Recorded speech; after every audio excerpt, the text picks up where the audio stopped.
عبداللہ بن ابی نمر نے بیان کیا کہ انہوں نے انس بن مالک رضی اللہ عنہ سے سنا، آپ نے ایک شخص کعب بن مرہ یا ابو سفیان کا ذکر کیا جو ممبر کے سامنے والے دروازے سے جمعے کے دن مسجد نبوی میں آیا۔ رسول اللہ صلی اللہ علیہ وسلم کھڑے ہوئے خطبہ دے رہے تھے۔ اس نے بھی کھڑے کھڑے رسول اللہ صلی اللہ علیہ وسلم سے کہا، یا رسول اللہ صلی اللہ علیہ وسلم، بارش نہ ہونے سے جانور مر گئے اور راستے بند ہو گئے، آپ اللہ تعالیٰ سے بارش کی دعا فرمائیے۔ انہوں نے بیان کیا کہ رسول اللہ صلی اللہ علیہ وسلم نے یہ کہتے ہی ہاتھ اٹھا دیے۔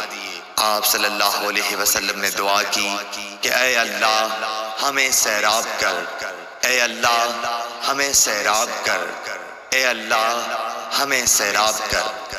انس رضی اللہ عنہ نے کہا، بخدا کہیں دور دور تک آسمان پر بادل کا کوئی ٹکڑا نظر نہیں آتا تھا اور نہ کوئی اور چیز ہوا وغیرہ جس سے معلوم ہو کہ بارش آئے گی، اور ہمارے اور صلح پہاڑ کے درمیان کوئی مکان بھی نہ تھا کہ ہم بادل ہونے کے باوجود نہ دیکھ سکتے ہوں۔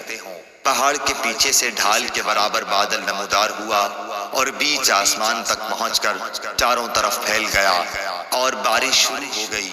خدا کی قسم ہم نے سورج ایک ہفتے تک نہیں دیکھا۔ پھر ایک شخص دوسرے جمعے کو اسی دروازے سے آیا۔ رسول اللہ صلی اللہ علیہ وسلم کھڑے ہوئے خطبہ دے رہے تھے۔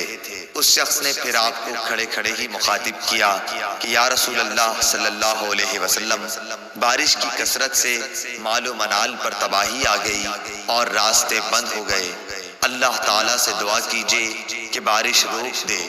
پھر رسول اللہ صلی اللہ علیہ وسلم نے ہاتھ اٹھائے اور دعا کی کہ یا اللہ اب ہمارے ارد گرد بارش برسا، ہم سے اسے روک دے، ٹیلوں، پہاڑوں، پہاڑیوں، وادیوں اور باغوں کو سیراب کر۔ انہوں نے کہا کہ اس دعا سے بارش ختم ہو گئی اور ہم نکلے تو دھوپ نکل چکی تھی۔ شریک نے کہا کہ میں نے انس رضی اللہ عنہ سے پوچھا کہ یہ وہی پہلا شخص تھا، تو انہوں نے فرمایا کہ مجھے معلوم نہیں۔ صحیح بخاری حدیث نمبر 1013۔